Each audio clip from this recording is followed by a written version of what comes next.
A friend of mine recently requested that I make a breakdown video for how I do basic music production visualizers for desktop and mobile devices. So that's what this video is. Before the tutorial begins though, I'd like to note that I'm not an experienced video editor in any way. My methods aren't necessarily the best or most efficient, but you don't have to follow exactly what I do. If anything, I'd recommend you sort of like explore and play around with your own video editing software of choice and learn the in and outs of it. The important thing is that you develop a sort of workflow that works for you. I'm also going to assume that you have some basic knowledge on how to use Adobe Premiere Pro and After Effects 2026, which are the programs that I'll be using. If you don't have these programs, a lot of basic concepts I'll be going over should still extend to your program of choice nonetheless. But yeah, in this video, I'm going to be making visualizers for a flip of eccentric song by iWrite and Vilas. Be sure to check it out in the description. When it comes to video editing, things can get messy really quick because in the process of making a video, you'll suddenly be like, oh, what if I added a sound effect right here or a certain asset over here? And soon enough, things can get super crowded in your project. So typically I like to keep things pretty organized. So here, for example, I have a little folder for the visualizer that I'll be working on today. If you open it up, you'll see 4 separate folders. We have assets, audio, exports, and footage. So footage is going to be the videos that we're actually going to be editing. In this case, it's going to be the screen caps from iWrite. Next, we have audio. So here you would put like the audio file for the original music that you're working on. We have some assets. So in this case, we have the cover art. And finally, we have exports. So in here is where we'll be putting all of the final exported videos. So just keeping everything organized like this typically helps a lot. When it comes to making a new project file in Adobe Premiere or in After Effects, you can save it into the same folder as well, just to keep things super clean. So currently I have 2 clips of just this FLP playing.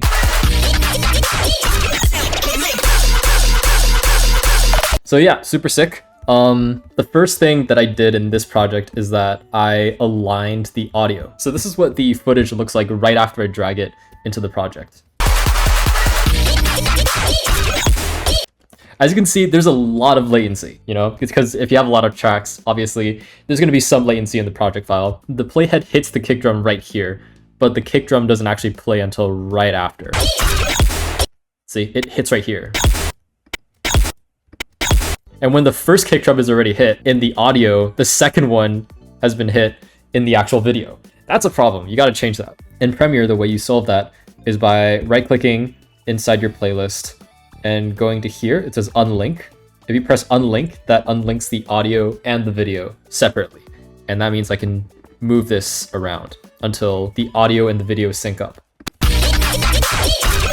Okay, that's a little bit early, so let's just adjust it a little bit.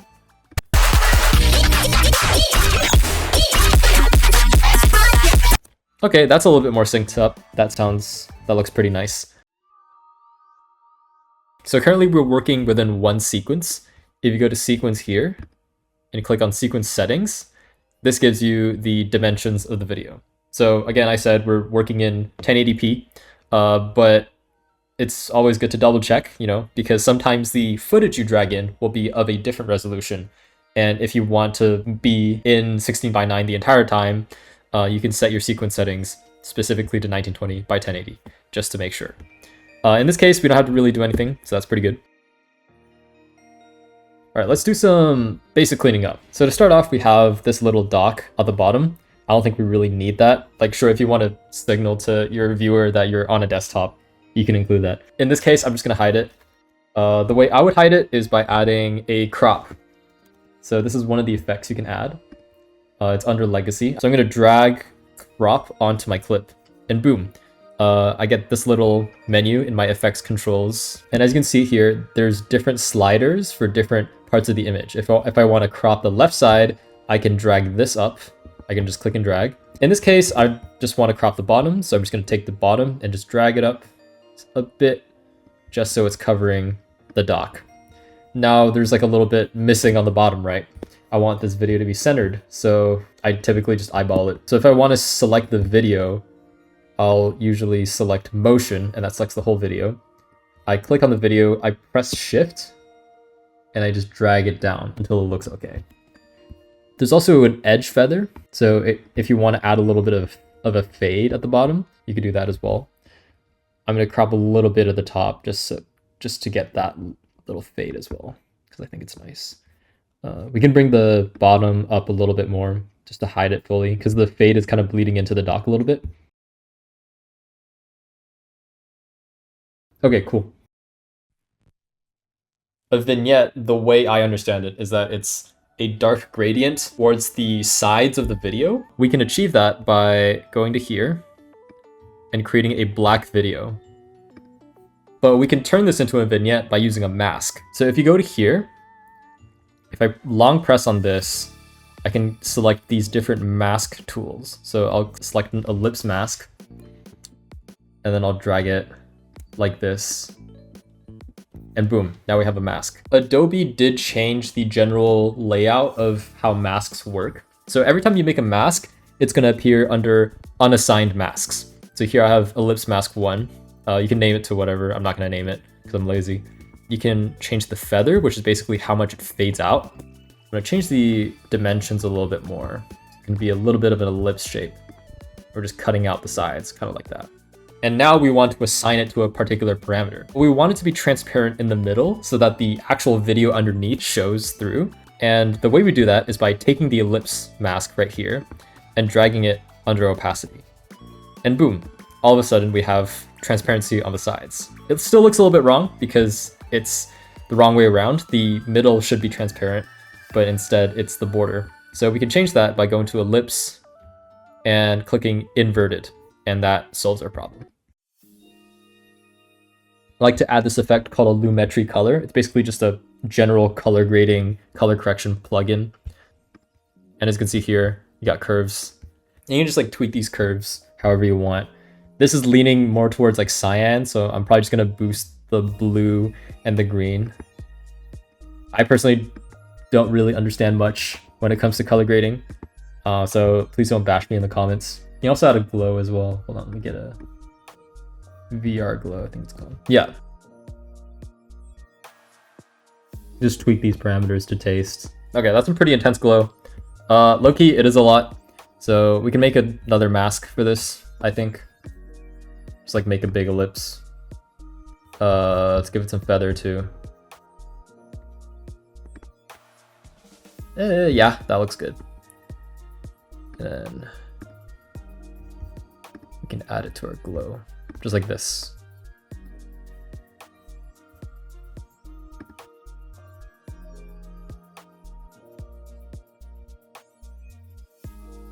I don't want it to be too diffuse. We can also add a tint color. So in this case, I'm gonna go kind of the cyan green that he has going on. I think we can increase the contrast so the glow pops out a little bit better. So you can do it like here. Then the brightness down, contrast up. Maybe brightness up just a tiny bit. There we go. So now the glow is coming through. Now it looks sick. Also remember to press save because Premiere can get pretty buggy sometimes. Now we're gonna add camera shake. So what you do is you go here, new item, you press on adjustment layer. So what an adjustment layer is, it's a thing where if you add an effect to it and you put this adjustment into your timeline, everything that's under that adjustment layer will adopt the same effect that the adjustment layer has, if that makes sense. So for example, if I have an adjustment layer over everything here and I wanted to add a blur, so let's just take a very simple Gaussian blur. As you can see, it blurs everything under this layer. And this is super powerful. So in this case, I'm gonna add this thing called directional blur.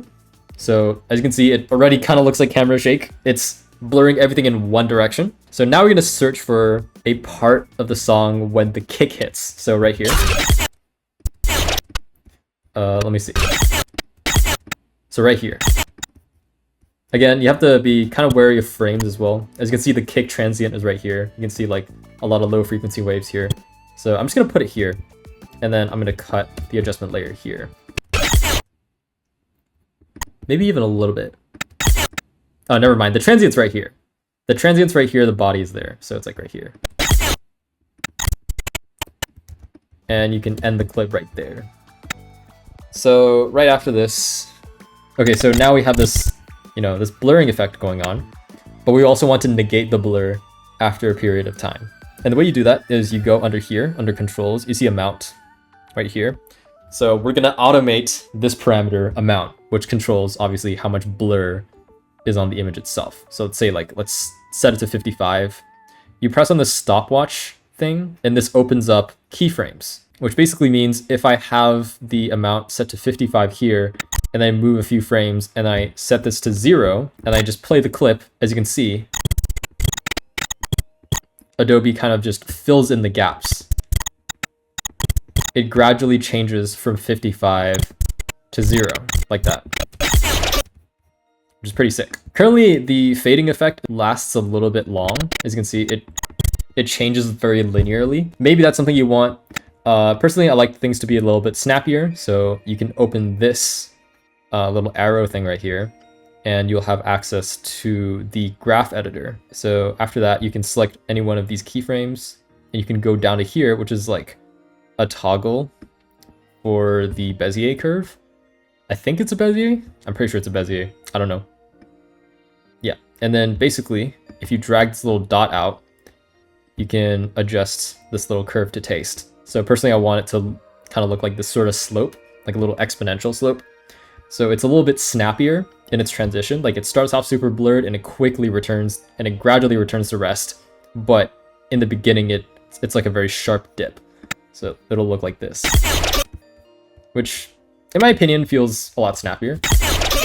So as you can see, we have a clip here.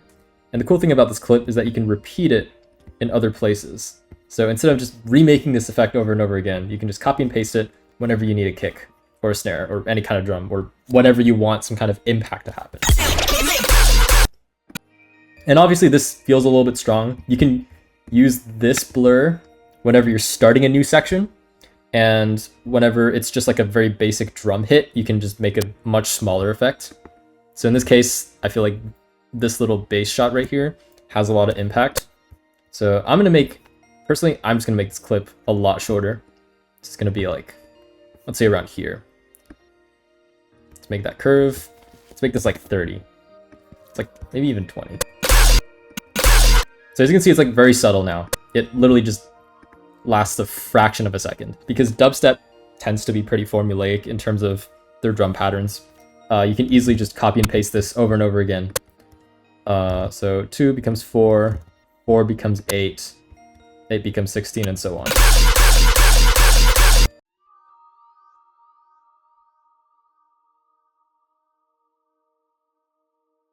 All right, I'm gonna export a little bit of it just to see what it looks like. So if I wanna export just a tiny section of it, I can use what's called an in and out.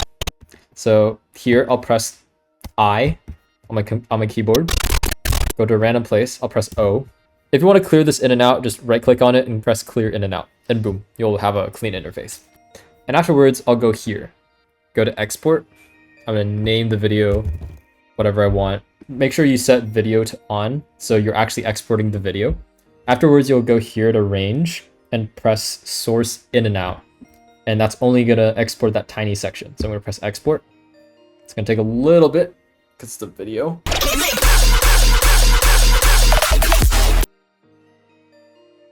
Really easy way to do fades is by taking a black video and literally just automating its opacity. So I'm gonna make an extra track.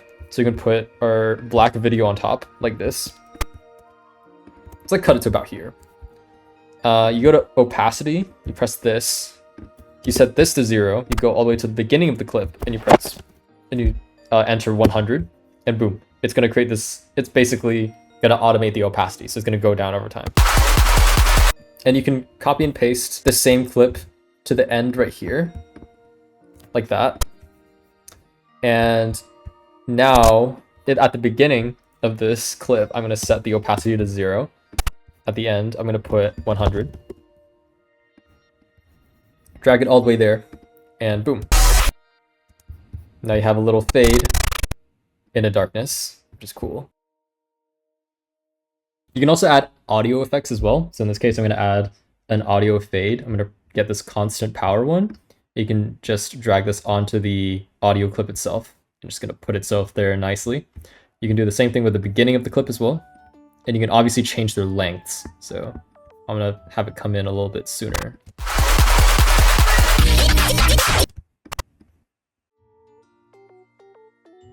So what we'll do first is we're gonna export this entire project, but as audio only. And the way we do that is by going to export. You turn off video. I'll export it.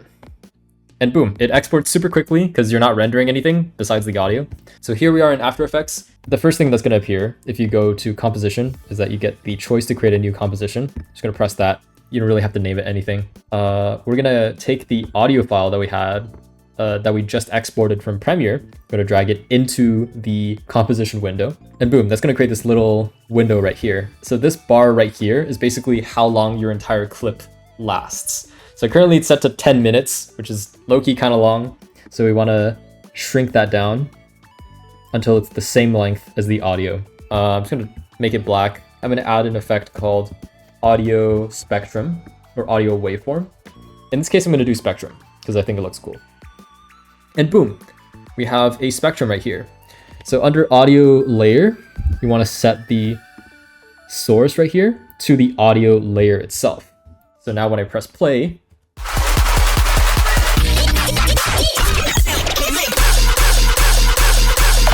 as you can see, it's responding to that audio layer, which is really cool. So we can change a lot of different settings for it right here. It's showing side A and B, which basically means it's vertically symmetrical. There's like a top part and a bottom part. I typically just like to keep the top part. So I'm just gonna do side A, and that's just gonna keep the top side. Display options. Here we have digital. So that means every frequency bin is its own discrete, bin. If you want it to be a continuous line, you can go here and press analog lines. So that kind of just links everything together. Frequency bands. You can increase this so that your waveform looks less choppy. But as you can see, the frequency range is pretty high, and typically nothing really happens in the top range when it comes to visualizers like this. As you can see, the start frequency is like 20. Let's put it to like 300. I think that's like a lot of interesting content.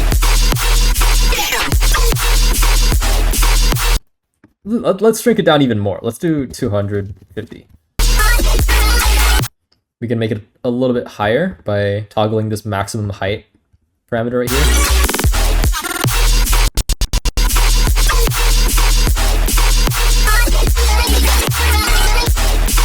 Okay, now we can change the color. Let's make it white. Inside, outside color, make sure they're both the same color. You can make them different colors if you want. I typically like to keep them the same color. We can make it thick too. So now it's thick. It's also soft. I don't like it soft, so I'm gonna turn that down. Let's make it a little bit thinner. Okay, there we go.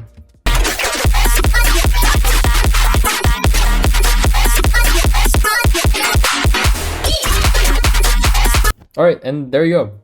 We have our visualizer. Wasn't that easy? So the way you would export this is by going to File, go to Export, Add to Render Queue. Click here to select an export destination. Again, I'm just gonna do my desktop, so I'm just gonna name it Visualizer, really simple. And you just press render. Now we can just drag it into a project, and let's make an additional track between this black video right here and everything else. And since everything is already like time synced, you can just plop it straight in here. Make sure to unlink the audio because I did export it with audio, so delete the audio. And boom, now you have your nice visualizer. Problem, it's on top of everything right now, and it's also a black background. The way I would solve it, really simple. You know how green screen works? We're just gonna key out the color. So we're gonna search for this effect called color key. You add it to the visualizer and make sure the key color is selected to whatever the background of the visualizer is. And in this case, it's just gonna be black. So you can just select black, turn up the color tolerance, and boom, there you go. Now you have a clean, transparent background for your visualizer. I'm gonna scale this a little bit more. So it's like in the center screen, like towards the bottom. The visualizer little line here is looking a little bit dull. So I'm gonna go to my video layer. I'm gonna copy the VR glow. I'm gonna slap it onto the visualizer. You can literally just select it here, press Command C, and then go Command V, and boom. You have the VR glow. You can take off the mask. You don't need the mask, and boom. Now it has a very slight glow. which is nice. Let's turn up the glow radius a little bit, so it looks a little bit more intentional. Yeah, okay. At the same time, I also do want to put like a picture of the actual cover art here. I'm gonna do some extra animation stuff. Let's add an adjustment layer here. What I'm imagining is that the entire video kind of blurs and then the cover art appears on the front and then some text appears for you to go stream it. And then the whole thing fades to black. On this adjustment layer, I'm gonna add a Gaussian blur. So this is like the general blur effect that I kind of showed you earlier. Let's turn up the amount to like a cool base amount. Let's select somewhere in the middle. Let's create a keyframe, and then we can go to the beginning and set it to 0. So now it's gonna fade gradually into this blurred form. So the cover art is gonna appear here. I'm imagining it like travels up into the screen from down here and just like lingers there for a while, and then it disappears. So we want to animate this so that's coming from the bottom. And the way we animate it is by changing its position. So let's set a keyframe for its position. And at the beginning, we're gonna set its Y value to like negative something. I don't know. It's gonna be like that. And as you can see, it pops up. The motion of the cover art is still very linear. Like it just goes up and just stops immediately. We wanted to kind of ease into its new position. So the way we do that is again by toggling the graph editor. You press like the frame, you see this little handle, you drag it out, and yeah, you can just format the curve. So in this case, it's controlling the velocity. So we want the velocity to drop to 0. So you can see it's kind of a bell curve, the velocity. So it starts off as like not moving at all. It goes quicker, and then it slows down. So that's kind of what we want. So that's kind of subtle. You can make the movement more jarring by kind of dragging these handles together to create like a steeper peak, so to speak.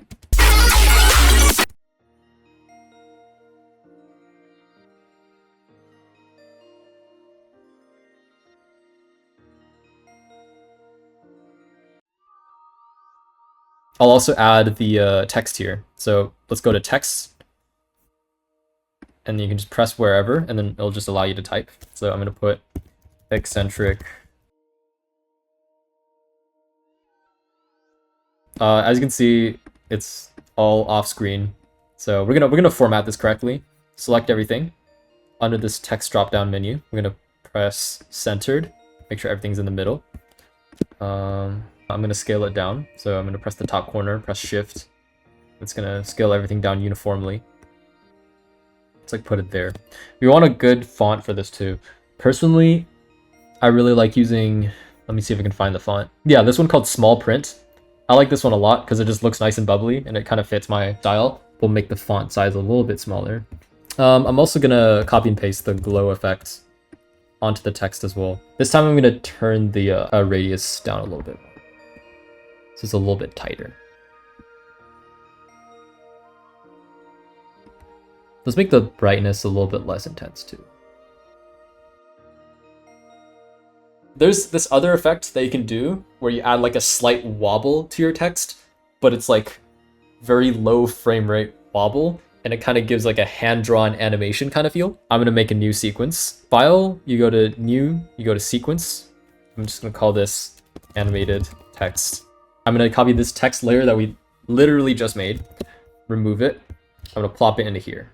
So I'm going to shorten it to just that, and I'm going to add this effect called turbulent displace. So this is, yeah, it basically distorts your text, makes it look weird. But if you make it super subtle, I'm going to turn the amount to like that, to like -5. Actually, I'm going to turn it to like -3. So now our text is like slightly warped a little bit. We're going to copy and paste it here, and we're just going to change any of these parameters like ever so slightly. So I'm going to drag the offset just a little bit so it's distorted in a different way. And you can just like make 4 frames and just like alternate.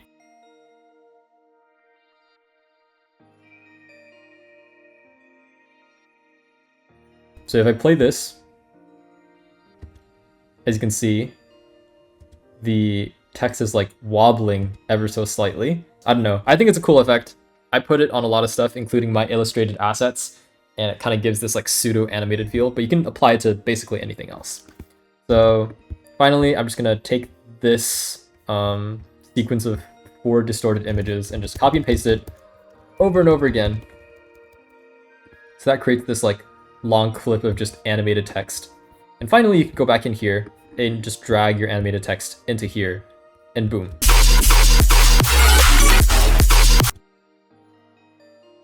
Let's turn off this black fade I have for now, and let's make a new track. So we're gonna take an adjustment layer first. Let's cut it at like 3 frames, and then we're gonna make 3 frames like that. Just copy and paste it. So we're gonna use this effect that's called a mosaic, and it basically pixelizes your entire screen. So if I put it on here, boom, whole thing is pixelized. This is a little bit more annoying to work with.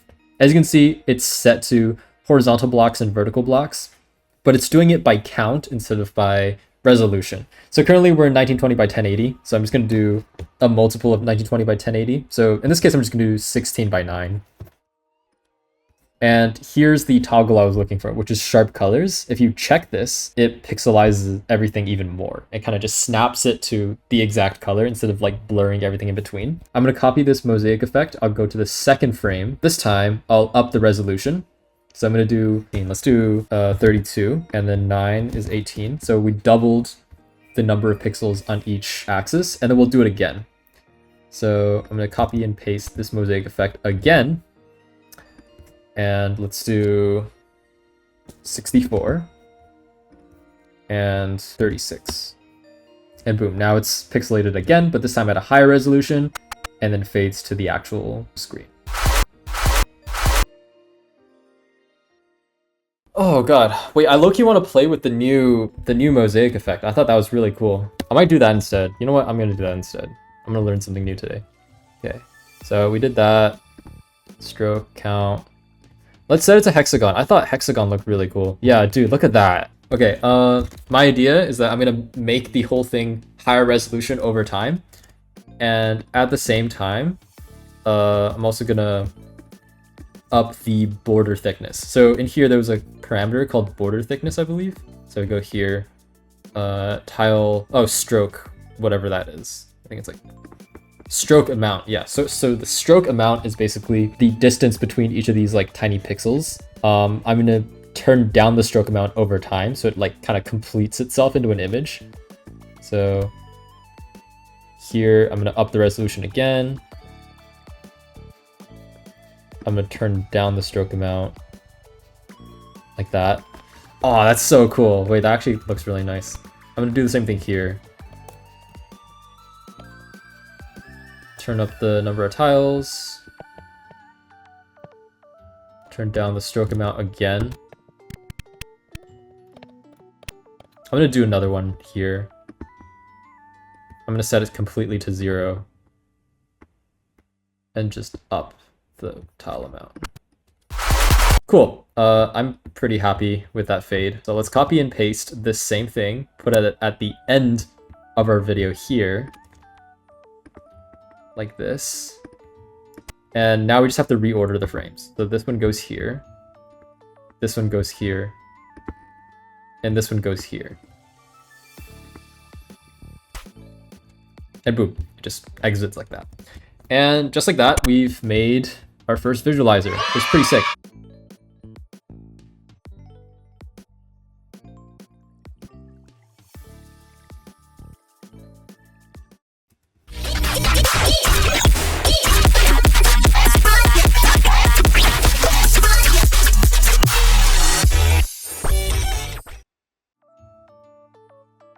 Yeah, let's now do the portrait version. So this is landscape. Now we're gonna make it accessible for your phone. So the first thing I would do is I would create a sequence. I'll name this iPhone. You want to edit the sequence settings. Currently it's set to 1920 by 1080. You want to do 1080 by 1920. So now it's going to be 9 by 16 instead of 16 by 9. And that's immediately going to give you this. So theoretically, we could just copy and paste everything into here, and it would just work. The only problem, of course, is that everything is way too small. All of these impact frames were created in the 1920 by 1080 resolution. So when you port them over to this new aspect ratio, it's gonna look weird. Like the blur doesn't escape the edges. It's only confined to the 1920 by 1080.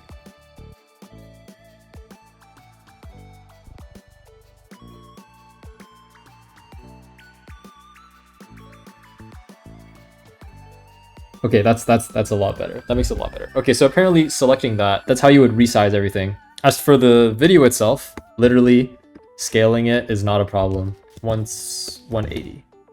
Yeah, the adjustment layers have to be adjusted accordingly as well. Since we're just working in basically 1920 by 1080 but flipped, we're gonna rotate it by 90 degrees. And that's how we're gonna get that effect. Same thing with this, just rotate it 90 degrees. This is gonna be slightly annoying, but yeah, just rotate this by 90. This by 90. This by 90. And then now I would just reposition everything. So since it's iPhone format now, the visualizer, in my opinion, has to be a lot bigger.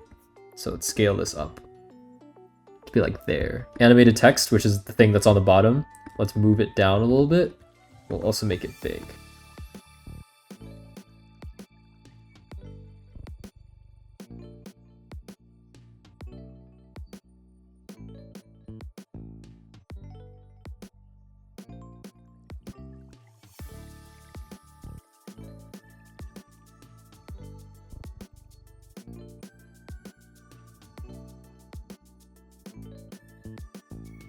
Another quick note, when you're exporting to iPhone, you want to set the actual video dimensions to be the actual sequence that you're exporting from. So if you go under video, you can press here and you get a drop down.